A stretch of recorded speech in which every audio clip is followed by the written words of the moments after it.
first left Dennison, I traveled, which was always a big passion of mine. I speak a few languages. And so I lived overseas for a few years. I had a tremendous opportunity to work for American Banknote Company, where I was the first woman in the 200-year history of that industry. Broadway producing came much later in life. The story I'm most proud of is the Scottsboro Boys. Scottsboro Boys is about some African Americans who were accused of rape back in the 30s. Because of our musical, they were finally exonerated. Then turning 60, I took off for 6 months. And in the process of that, I spent 6 weeks in Paris. It turned into over $1 million in revenue and 70 certified guides, creating beautiful memories and custom itineraries for Americans who are visiting France. I think Dennison is a great foundation today for moving forward. I love who they are.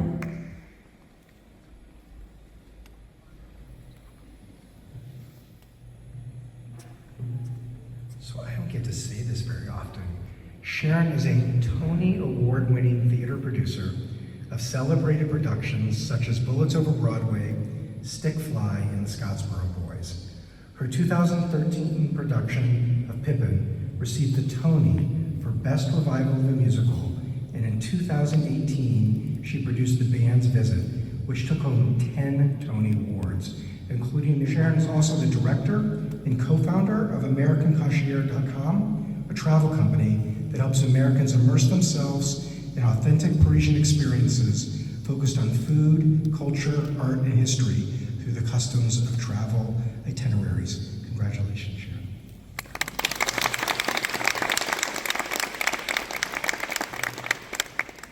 Good evening, President Weinberg, members of the Board of Trustees, fellow alumni, friends, family, and members of the Dennison community. Thank you. What a wonderful world that 50 years later, I'm standing here with all of you in high school and college. And when I was applying to Dennison for the second time, one of my father's friends, Al Holbrook, the actor, made a phone call on my behalf. I have no idea what he said, and after all these years, I probably don't want to know. But somehow, a nice Jewish girl from New York wound up in Granville, Ohio. And to the Board of Trustees, thank you for this honor and your dedication to Dennison's future. And to my dear friends who are here tonight, thank you for your encouragement, your laughter, and your unwavering friendship. And to Ivan, my love, thank you for reminding me every day that the best journeys are the ones we share. So thank you, Dennison. Thank you for taking a chance on me. Thank you for helping launch a life I never could have imagined. And thank you for giving me the chance, all these years later, to keep getting to know you. Good night.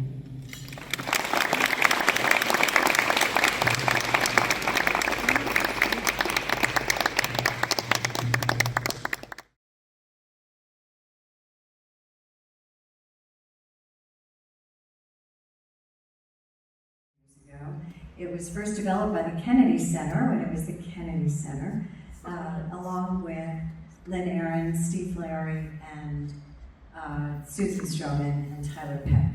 Tides upon a moment, like a dancer on her toe shoes.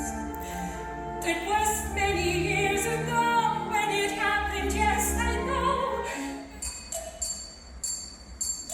Press down, like that. Press down, and then go round until it stays.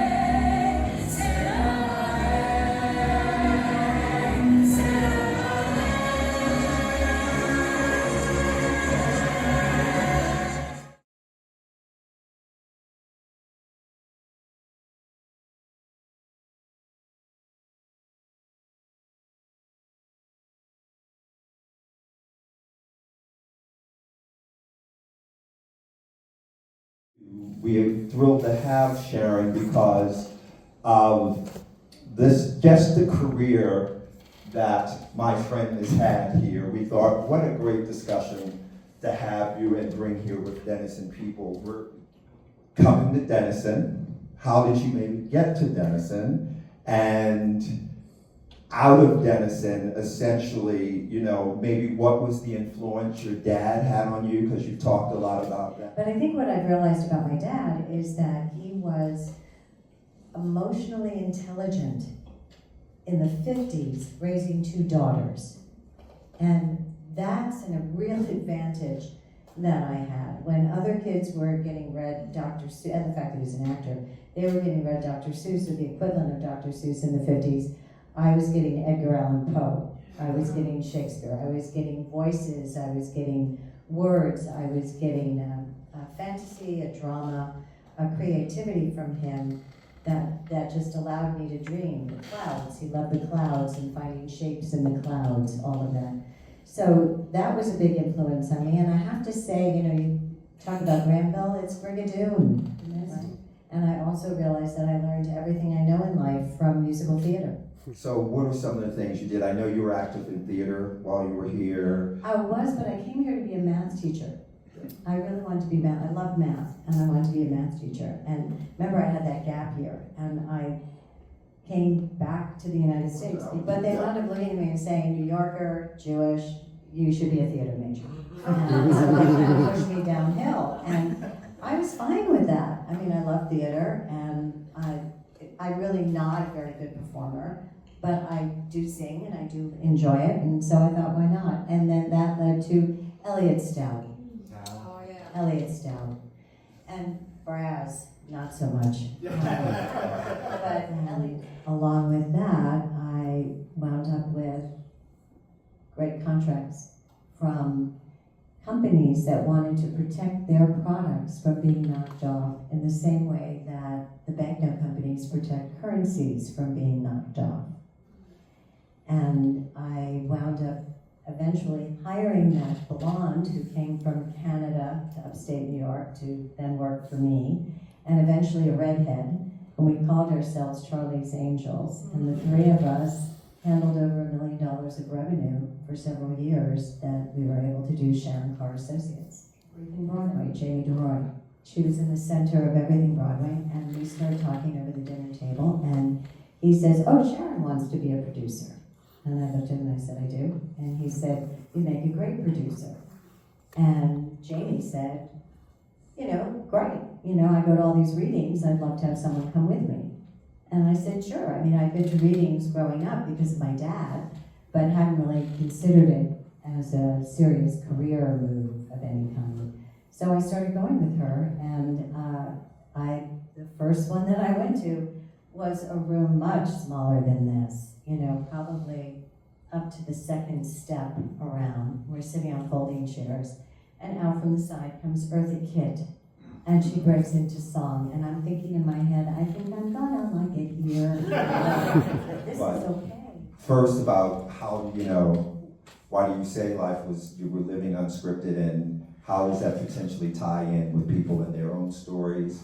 Context of the time, no expectations on me, so I could do anything.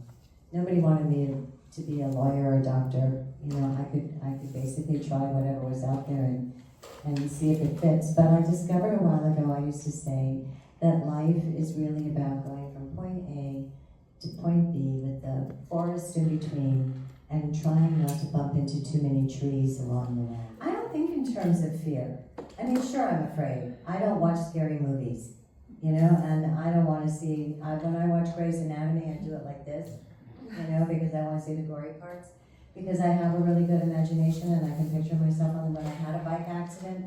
I said, I watch Grey's Anatomy, I could wiggle my toes, I'm okay, you know, so that kind of fear is different than fear of trying something new or fear of, you know, what am I going to do next? I know there will be a next, really. Great. And I do speak French too. Next one, expected. Can you tell us more about Little Dancer? We saw it yesterday, loved it. Is Thank it you. going to go, I mean, is it going to be produced on Broadway? We're opening February 18th at the Royal Haymarket in London. Yeah. Very exciting. It's a beautiful place there, and most of the cast that you saw will be in it. So, Including the lead dancer? Yeah, Tyler Peck. She's amazing. She is amazing. She is a treasure. She is a national treasure. Well, I know we've got a tight schedule. I know Sharon will stay to answer any other questions, but we've got another thing going on. But thank you, everyone. And I think the theme, which is perfect for reunion weekend, is connection. So continue to connect. Have a great time. And let's see everybody. Thank you.